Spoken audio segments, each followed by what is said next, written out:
Bah, les vins blancs. Attends, déjà on colore les oignons. Donc aujourd'hui on va faire le challenge culinaire avec les enfants. Alors ils ont choisi un thème, hein, c'est leur thème. Hein, en 5e ils apprennent le Moyen-Âge, donc ils ont cherché un menu sur le Moyen-Âge. Alors ils ont décidé de faire une tarte à l'oignon, une ambroisine de poulet avec des flancs de carottes épanées. Et on finira par un crumble pomme rhubarbe. Moi, j'ai une classe de 3e SECPA qui est très dynamique et qui ne se pose pas de questions dès qu'il s'agit de faire un travail en cuisine. Après, ce qui m'a intéressée, c'était le travail de produits du terroir et produits locaux. Et le problème est venu ensuite en se disant, voilà, où sont les produits du terroir ici et quels produits on peut utiliser, avec un challenge assez important puisque c'est 2,20 € le menu. Alors le menu, il a été décidé de faire un carpaccio de betterave crue radis et on a rajouté ensuite le camembert pour se dire on reste les pieds en Normandie. Ensuite on a décidé de faire une tarte tatin de boudin noir et en dessert ça a été très rapide, on a regardé quels étaient les desserts du terroir et surtout normand. On est tombé tout de suite sur la torgoule. Dans le projet, on nous a donné une liste de producteurs et de fermiers bienvenus à la ferme. La ferme du Louvion en faisait partie, ce qui fait qu'en termes de filière courte, j'ai retrouvé pas mal de produits. Donc, dont le camembert qui se fabrique à Saint-Hilaire-de-Briouze dans une laiterie. J'y retrouve aussi le lait de fermier. Les radis, on peut les acheter chez elle aussi. Et puis dans le carpaccio, on ajoute un peu aussi de glace au camembert et glace à la betterave. Donc ça, c'est aussi un petit producteur de la région. On va faire les Normands invincibles et on va essayer de gagner ce concours.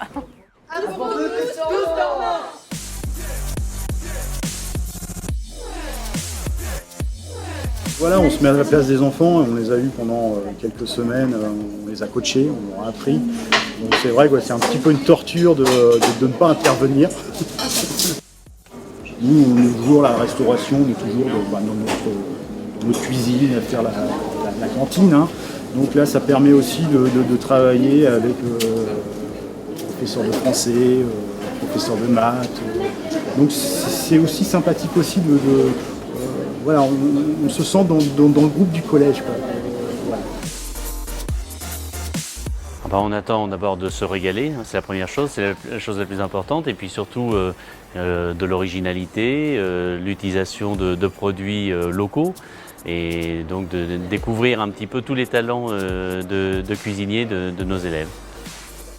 Alors les critères, ils sont multiples. D'une part, nous évaluons l'originalité, nous évaluons également le respect des normes HACCP au moment de la fabrication, donc tout ce qui concerne l'hygiène, et aussi le respect des grammages de façon à avoir des repas équilibrés, et tout ce qui concerne aussi la présentation à l'assiette et je dirais l'ensemble de la présentation orale. Et on évalue aussi leur analyse de la façon dont ils ont procédé pour établir ce menu. Alors, la 3e place a été remportée par le collège Jean de la Varande avec une note de 17,25 sur 20. Qu'on a gagné la 3e place du concours et que je suis très content pour tout le monde. Je veux dire bravo à toute la classe parce qu'ils ont quand même été en 3e place. Puis que les meilleurs gagnent. 2e prix. Cher Sylvie, le 2e prix avec une note de 17,5 sur 20. C'est le collège Le Roumois de Rouffon. Je voudrais remercier tout le monde pour avoir fait ce concours et surtout Madame Matt, Isabelle, Monsieur l'hôpital, enfin tout le monde. On est très contents de faire ce concours et d'avoir gagné le 2e prix. C'est le collège des 7 épis de Saint-André. Alors, dites-moi de quelle classe vous êtes, vos uns et les autres. 3e et 4e. 3e et 4e, c'est les profs qui font le bazar maintenant. On aura tout vu. Alors aujourd'hui, c'est effectivement la jeunesse qui est en fête, la jeunesse des collèges de l'Eure, qui viennent participer à un premier challenge culinaire, première année. 7 lauréats en présence, 3 gagnants, un superbe trophée, un très beau projet proposé par le Conseil général, mis en place avec des enseignants, avec des collégiens. Voilà, une très belle histoire de patrimoine, de travail d'équipe. Et comme vous pouvez le voir derrière, des cuisiniers qui sont en pleine forme.